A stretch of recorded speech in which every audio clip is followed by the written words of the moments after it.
Allah accept from all of us and from all the Hajjaj. Ameen. And be selfish to everybody also, inshallah. Ameen. طيب.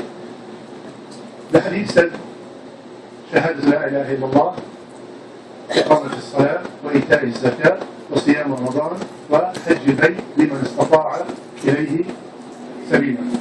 So the shahada, the prayer, the daily 5 daily prayers, the fasting of the month of Ramadan, the giving of the zakat, and the hajj.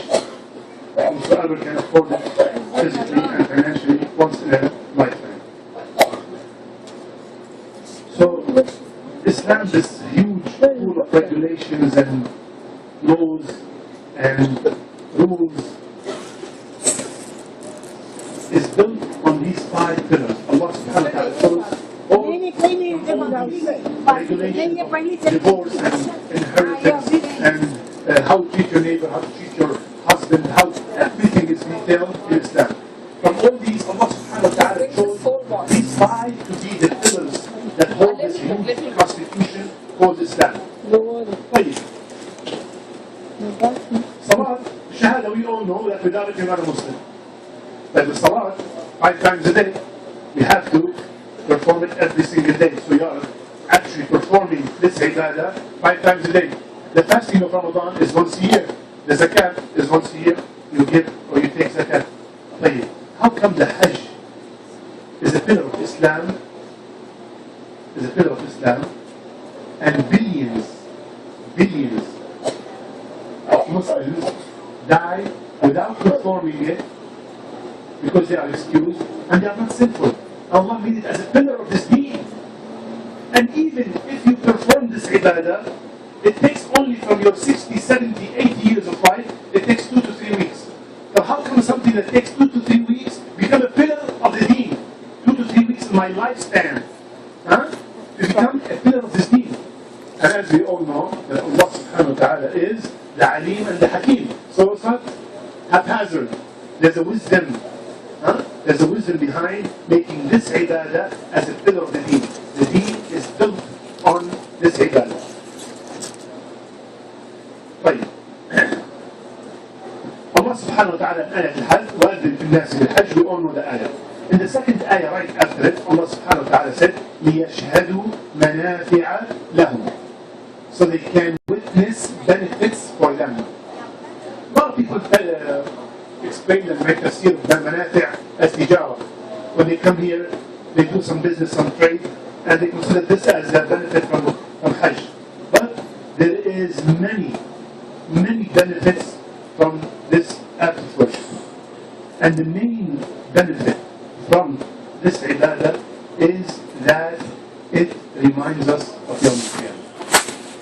The main benefit of the Hajj is that it reminds me and you and every human being, not only the Hajjaj, because everyone overseas knows one of us here, and they're going to go back and tell them what happened.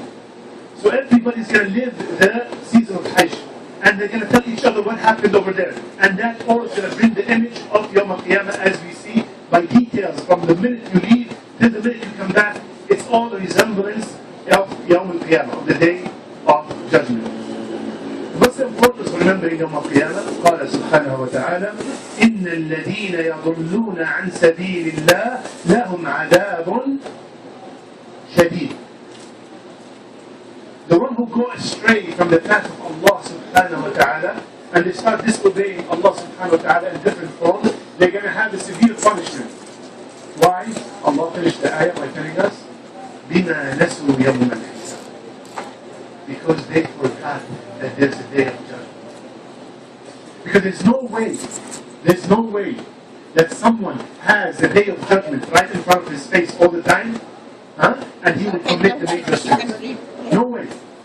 No way somebody has Yawm al-Hisab right in front of him. It could happen any minute, and he's dealing with interest, or selling and buying haram, or committing any major sin. Allah subhanahu wa ta'ala is telling us the main reason, and if you think about it right now, the main reason for the corruption of this ummah, or what's going on in this ummah, is because they forgot that there is a day they're going to meet Allah subhanahu wa ta'ala and report everything that's going on, everything that they're doing. This is the main reason. Wallahi, if we all put Yawm al-Hisab in front of our eyes, you would feel tranquility and peace on earth, on all earth. Because you know, I might die tomorrow. Because like Rasulullah said, maybe Yawm al-Hisab is not coming tomorrow, but my Qiyamah, my day of judgment, might be any second. If I have that in mind, imagine that you wake up every single day and you tell yourself, today is my last day. Today, and inshallah, let's do it in the Haram. Let's do it in the Hajj. We wake up every morning and we say to each other, we tell ourselves, today is my last day. How are you going to be treated to your friend, to your brother next to you? How are you going to treat your wife? Today's the last day you're going to see her. How are you going to treat your husband? Today's the last day. How are you going to treat your children? Are you going to be very upset? Is anything going to bother you? Today's my last day. What's going to bother me? Nothing's going to bother me. Today's my last day. I'm not going to sin. How's that salah going to be? If that's your last salah, how's that going to be? The Rasulullah said, Sallu salat al-wadi'. Pray as if it's your last prayer. That salah will be different. If everything we treat it as today is our last day. So the Hajj comes once a year, once in a lifetime, or once a year, and became mandated once in a lifetime to remind us of Yawm al-Hisab.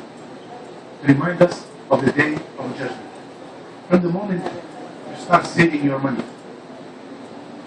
and you make sure that every penny is halal, and you put it on the side, and you say this is for Hajj, that reminds us Yawm al-Qiyamah, how cautious you are, how you save those hasanat. You cannot give one hasana to anybody, to your son, to your wife, to your daughter, to no one. The one you could give, your son now, he asks you for a liver, you would give it to him. He asks you for anything, you would give it to him. But in Yawm al-Qiyamah, one hasana, you can't.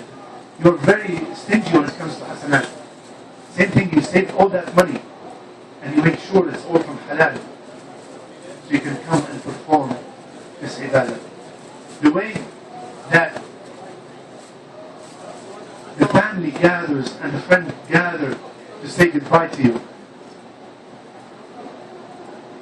Same thing when you die, how they gather and they take you to the grave.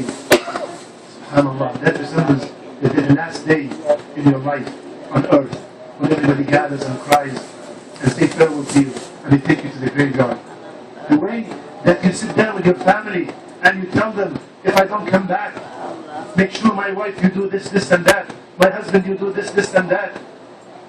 SubhanAllah. Just like as if you're leaving this earth and you're going to your own Qiyamah. Every step of the Hajj reminds us of Yawm al-Qiyamah. No matter what you came, no matter how you came to Hajj, by boat, by plane, by car, anywhere you came, there's a point that you stop. It's called al-miqat. And that point changes your life. You take off your clothes and you take the dunya out with them. And you become wrapped with two pieces of cloth. Just like they wrap you when you're dead. And you are so helpless. You cannot touch a nail. You're not allowed to touch a nail. Or to pick a hair. You can do nothing.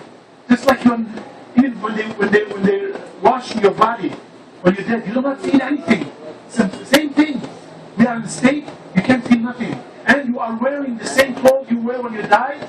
But now, bi'idhnillahi ta'ala, you would come back and you go tomorrow and ask for forgiveness, and you come back as a brand new baby, free from all sins. And remind us on the day that I would tell Ya Allah, Rabbi rji'un, and then you would be told, Kalla, you can't come back anymore.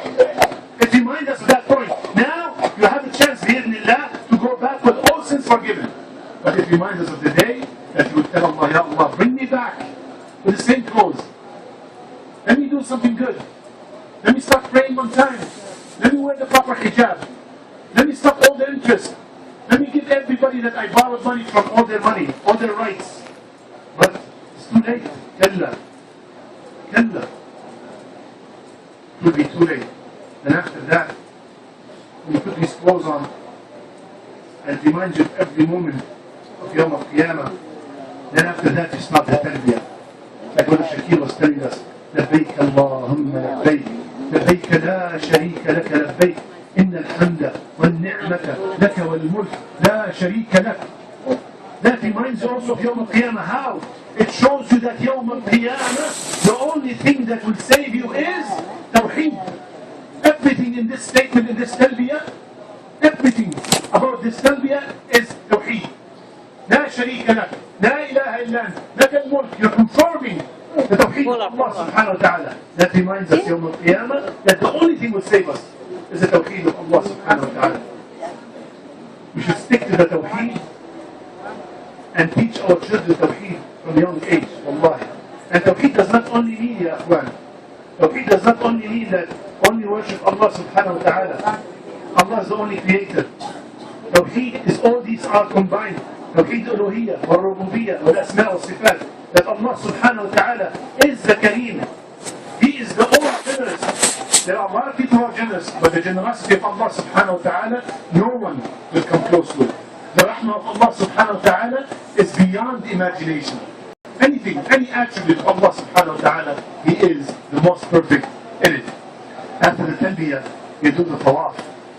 And think about the tawaf we did. Subhanallah. The rich next to the poor. The black next to the white. The Arab next to the non-Arab.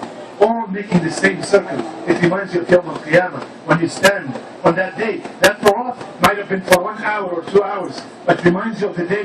The ulama said 50,000 years.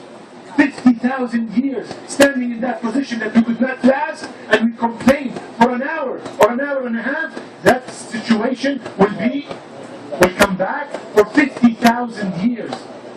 And some people the sweat will be up to their ankles, some the sweat will be up to their knees, some the sweat will be up to their hips, some will be drowning with their sweat. May Allah subhanahu wa ta'ala keep us on His shade when there's no shade except His shade. Ameen ya Rabbil Alameen. Say Ameen from your heart. We are in a blessed place, at a blessed time. May Allah subhanahu wa ta'ala answer our dua, ya akhwan.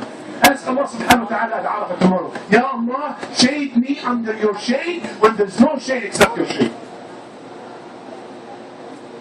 The tawaf reminds you of Yawm al-Qiyamah. Then the sa'i comes after that. And that also reminds you of Yawm al-Qiyamah. When you are running between one prophet to another, like Rasulullah told us in the Hadith. You go to Ibrahim alayhi salam. You go to Musa alayhi salam. You go to Isa alayhi salam.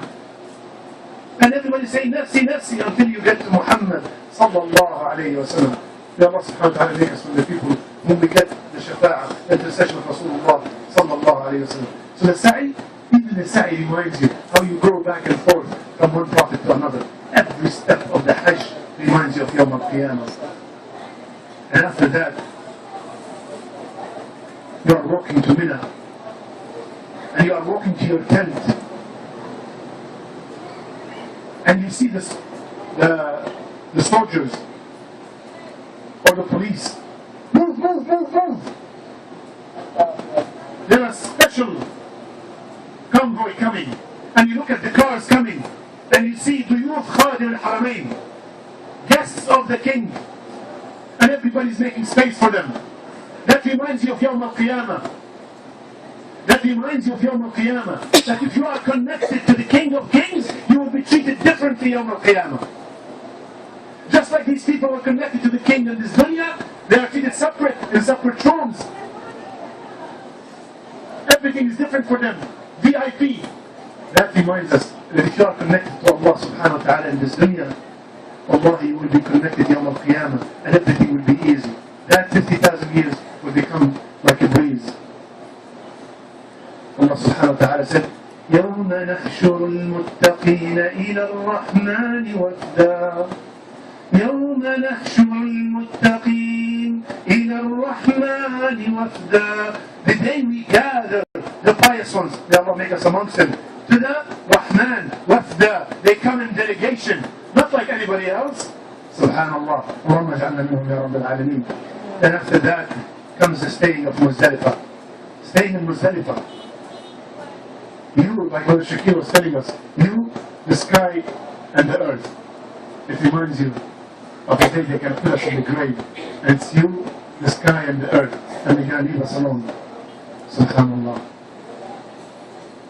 And if you had a video camera on Muzdalifah, and you take this guy with 2 pieces pieces of cloth on himself. And you know, he's a doctor. And you know for a fact he has 6 figures in his bank. And you see him with 2 pieces of cloth lying on the floor, on the ground. And then he gets up in the middle of the night and you're still taping. And he starts picking up stones. You say to yourself, is this guy crazy? What is he doing? He's a multimillionaire. What is he doing with this 2 pieces of cloth sleeping on the ground and picking up stones? And you go and you ask him, what are you doing with these stones? He would tell you, I'm picking up these stones from here to take them and throw them at another stone over there. And you say to yourself, is this guy okay? He's picking up stones from here and throwing them at another stone over there. Does that make any sense? Are you okay? That teaches that if you say all your life, سَمِعْنَا وَأَطَعْنَا to Allah subhanahu wa ta'ala, we listen and we obey, we do not ask. I'm picking up stones, I'm throwing them at a stone, I'm kissing a stone, I'm going around the stone. Why? سَمِعْنَا وَأَطَعْنَا. Does that make any sense? All stones. Allah subhanahu wa ta'ala said that. That means this is the way to His pleasure. سَمِعْنَا وَأَطَعْنَا. Subhanallah. That shows you and teaches you that you learned here. Why 7 times? Why Arafah not tomorrow? Why Arafah not today? Why not yesterday? Why only on the night?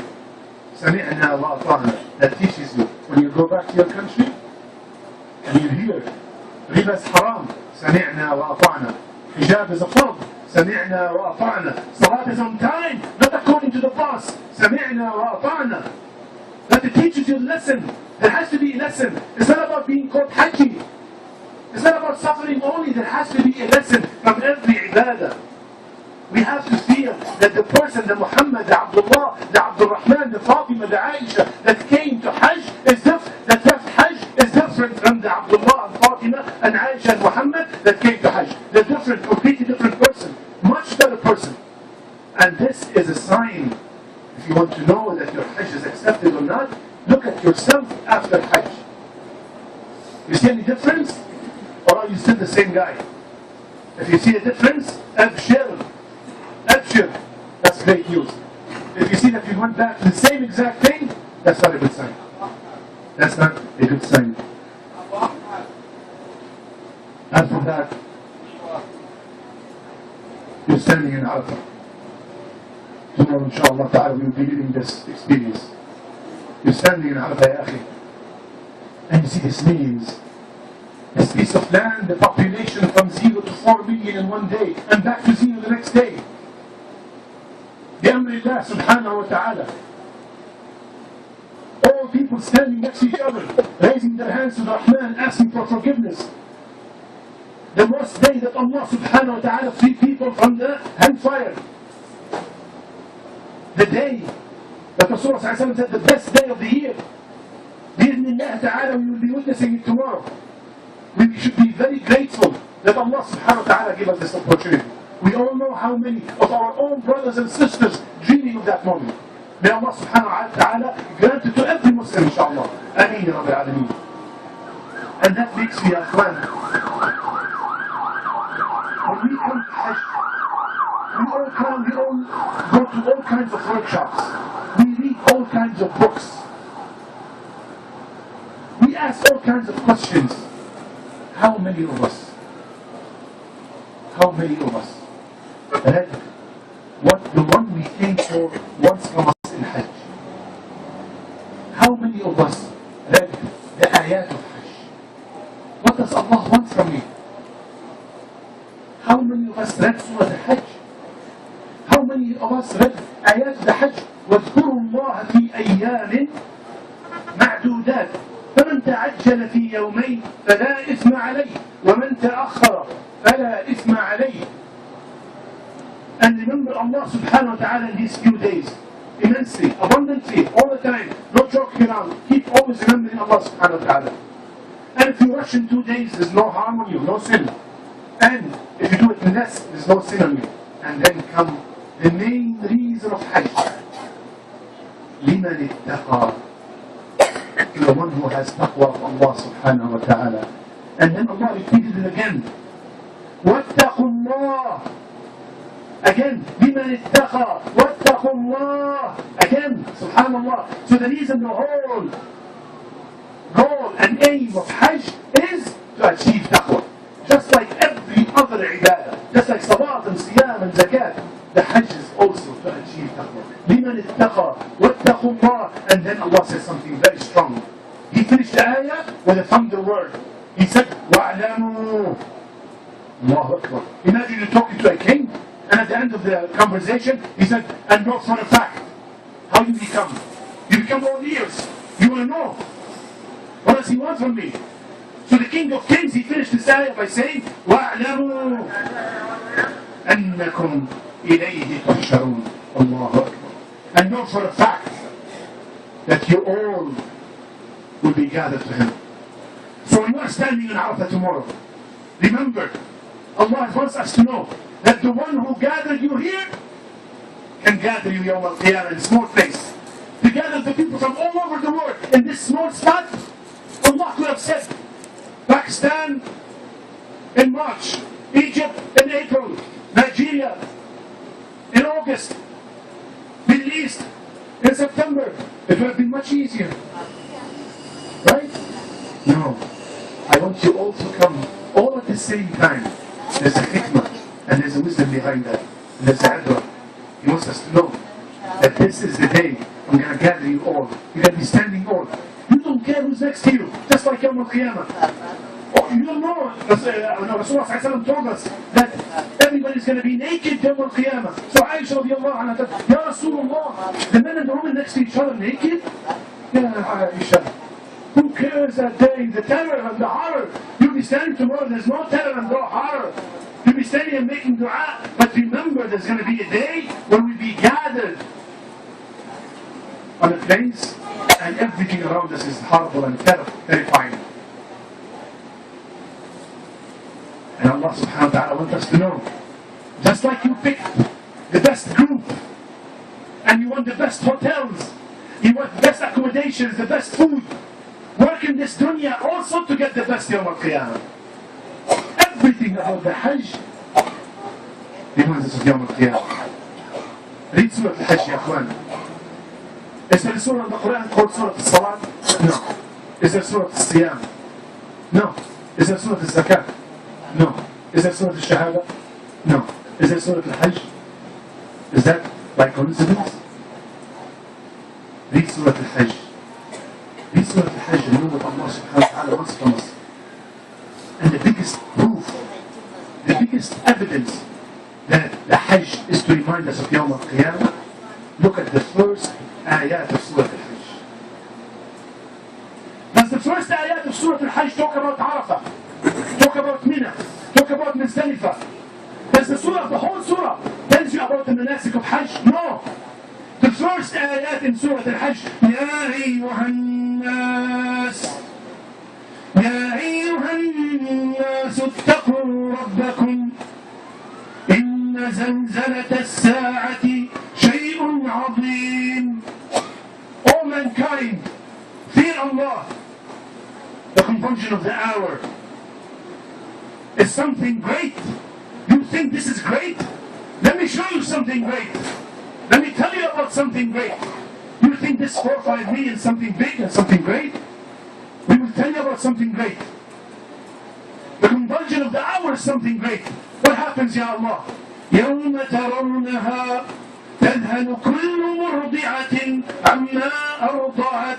Now you see the mother holding her baby and making tawaf and very scared and very cautious that something might happen to the baby and holding him very tight. Allah subhanahu wa ta'ala is telling us, يَوْمَ تَذْهَلُ كُلُّ مُرْضِعَةٍ عَمَّا أَرْضَعَتْ. That mother that's breastfeeding her baby, Allah gave us the best image. The feeding mother with her baby, helpless, looking for help from her. At that moment, she's going to forget about him. وَتَضَعُ كُلُّ ذَاتِ حَمْلٍ حَمْلَهَا. And every pregnant woman will drop her load. وَتَرَى النَّاسَ سُكَارَى. And you look at the people and you think they are intoxicated. They are all drunk.